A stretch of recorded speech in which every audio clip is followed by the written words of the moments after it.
1. Engage.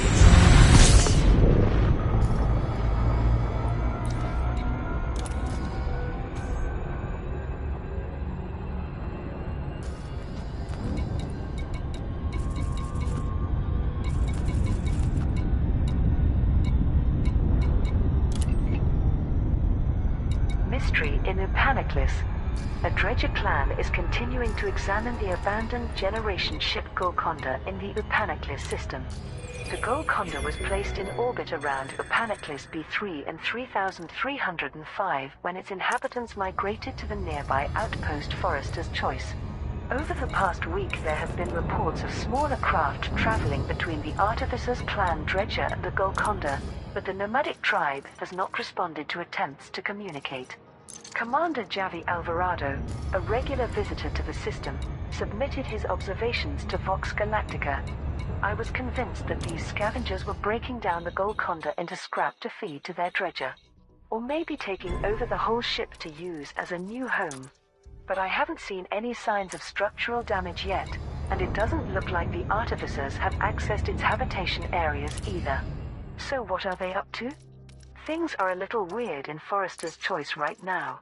It doesn't seem anywhere near as busy, and many concourse vendors have closed down. There's almost a kind of religious hush. For centuries their entire existence relied upon the Golconda, and its presence nearby was reassuring. I think seeing outsiders interfere with it has affected them deeply. The Federal Diplomatic Corps published an official reminder that Forester's Choice has partner status with the Federation, adding, as a micro-society that evolved in isolation, the Golcondan people are legally protected against cultural contamination. We will continue to monitor Artificer clan's activity in the Upaniclis system.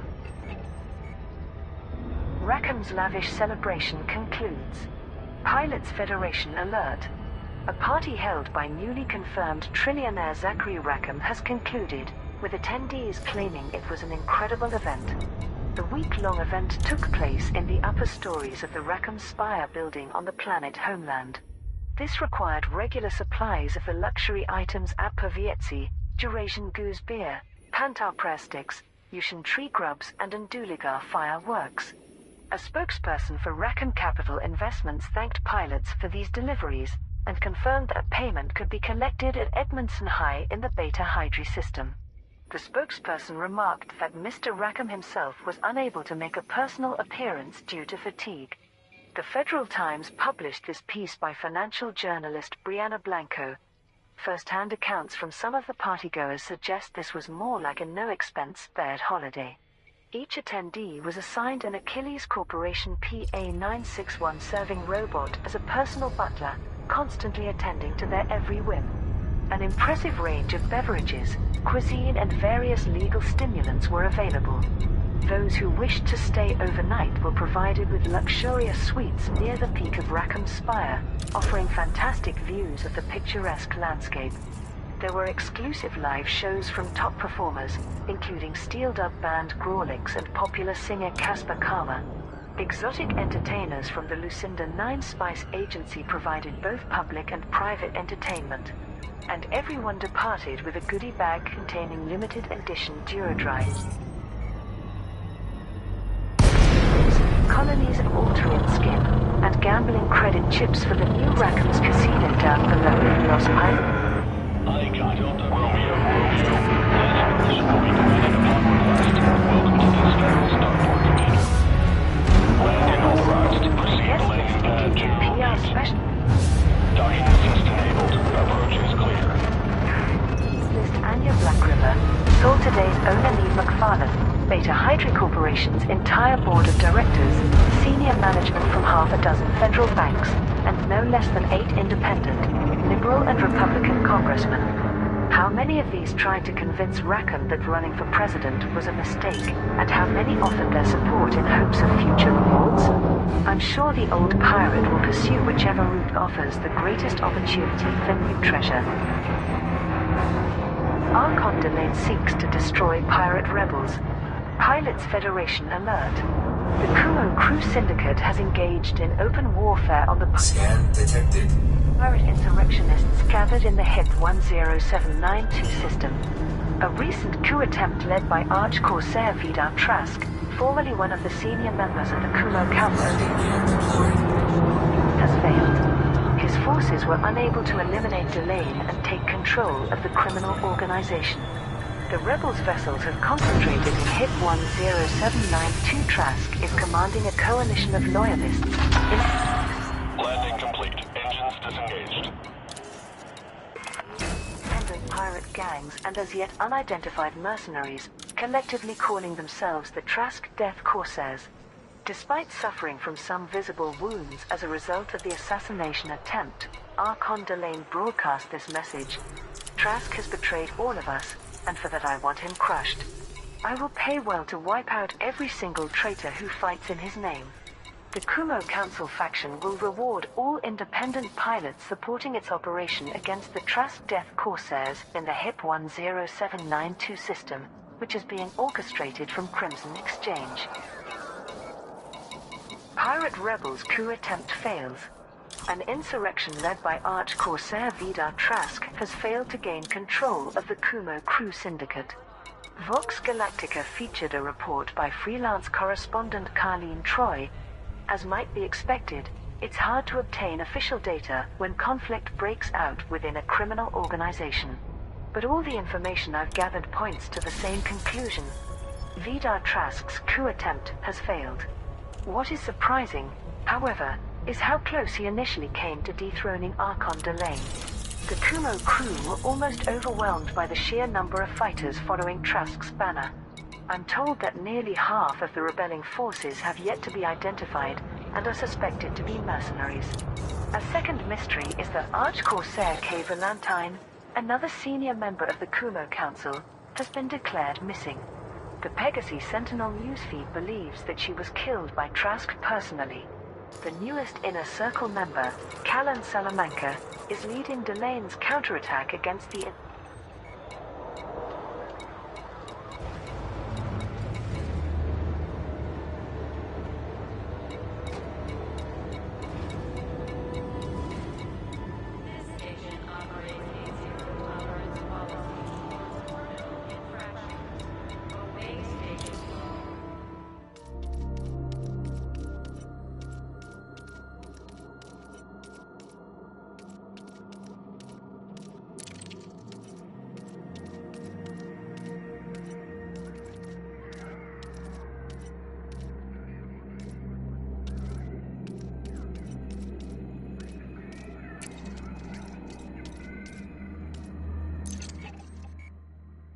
The Guardians.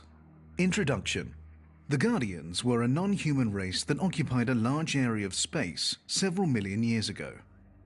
At its height, the Guardian civilization was technologically superior to human civilization of the 33rd century, and occupied an area of roughly equivalent size. The Guardians endured as a spacefaring civilization for at least 8,000 years before being destabilized by a lengthy civil war. The surviving Guardians were then destroyed by artificially intelligent machines of their own creation. The galaxy contains the ruins of dozens of Guardian settlements, and data logs recovered from these sites have allowed humanity to compile a remarkably detailed picture of Guardian society.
The Thargoids.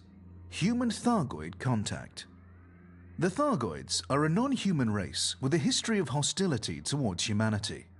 The first recorded encounter with a Thargoid ship took place in 2849, although earlier undocumented encounters are believed to have taken place. In the years that followed, contact with lone Thargoid vessels was intermittently reported. Humanity clashed with the Thargoids in the 32nd century, but details of the conflict remained scarce for many years, and it proved difficult to differentiate authentic accounts of Thargoid encounters from the sensationalist media stories of the time. The discovery of abandoned intergalactic Naval Reserve arm bases in 3303 did much to dispel the fog, however. The INRA, a joint federal imperial initiative established in 3193, was responsible for researching the Thargoids and developing technologies to counter their aggression. But the organization's lack of accountability meant that the details of its research did not come to light until years after its dissolution. Almost all of the reliable data concerning the Thargoids has been sourced from INRA facilities.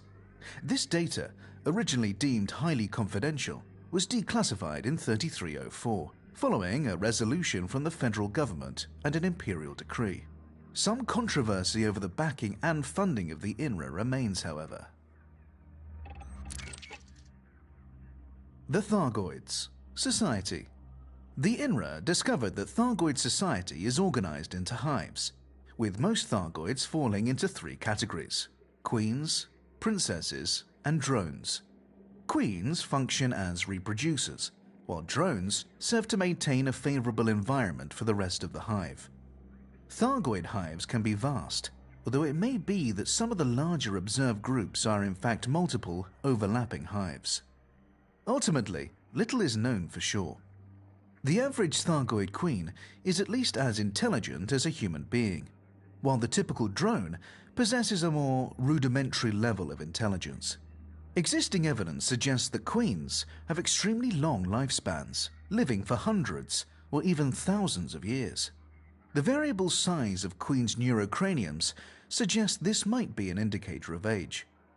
Little is known about the precise nature of Thargoid reproduction, but it is likely that queens can reproduce both sexually, with other queens, and asexually. It is thought that the latter method produces drones, while the former produces a new queen. Analysis of Thargoid specimens led some INRA researchers to believe that a new queen, or princess, becomes a full queen only once it has produced drones of its own. Significantly, queens are believed to be single-sex. The Thargoids' ability to reproduce asexually means that their populations can expand incredibly quickly, but it is thought that they deliberately restrict the size of the populace so as not to deplete all available resources. There is evidence to suggest that this is sometimes achieved by culling older drones. INRA testing indicated that queens perceive drones as entirely expendable, presumably due to the ease with which they can be replaced. Indeed, a Thargoid queen appears to give no more thought to the loss of a drone than a human would an eyelash.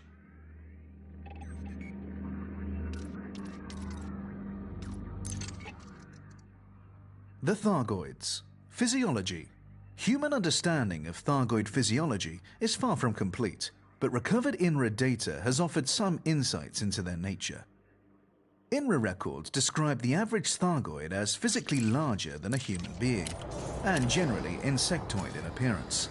Thargoid biology is carbon-based, using an RNA-like encoding for biological information, but Thargoid chemistry is based on ammonia rather than water. Consequently, while Thargoids can comfortably tolerate environments as cold as -80°C, they cannot withstand environments warmer than 45°C for long. According to notes compiled by Dr. Peregrine Hennig, an INRA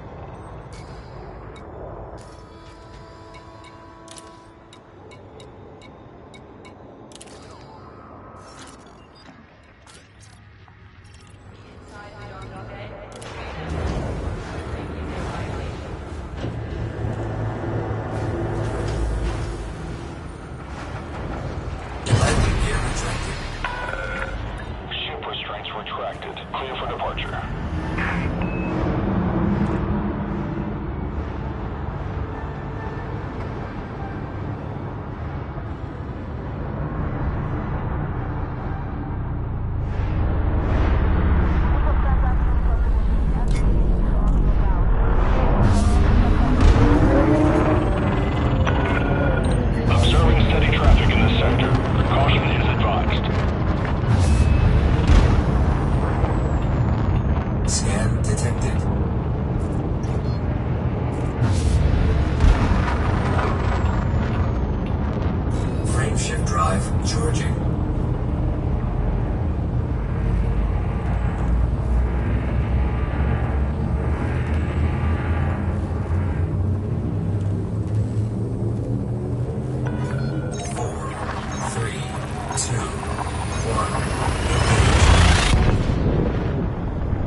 Mission critical message. Fuel scooping. Fuel scooping complete.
Acknowledged, Commander. Clear for assistant docking.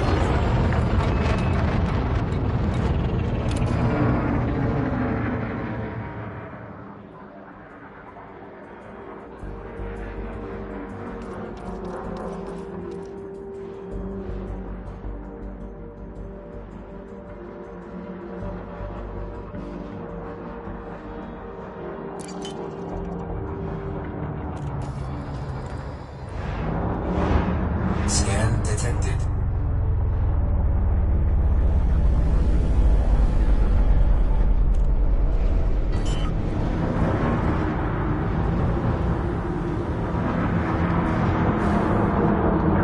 Landing gear deployed.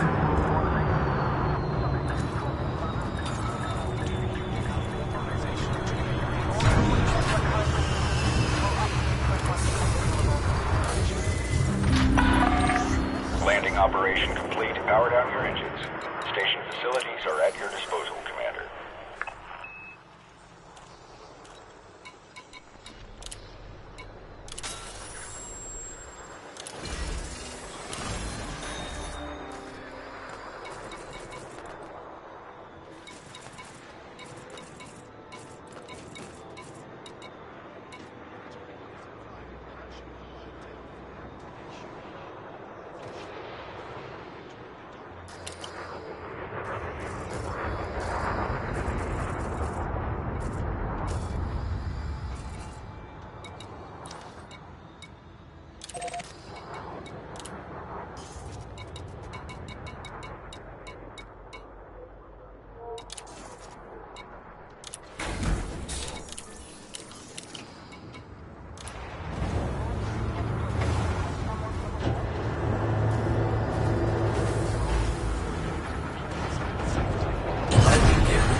Docking clamps retracted. Regulate speed until outside the exclusion zone.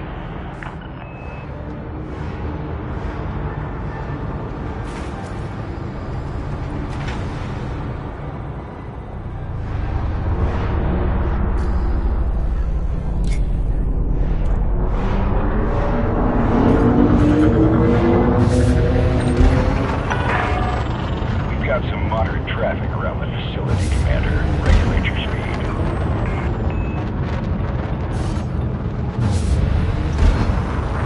Frameshift drive charging.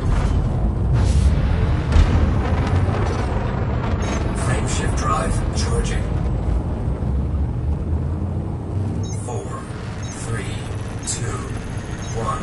Engage.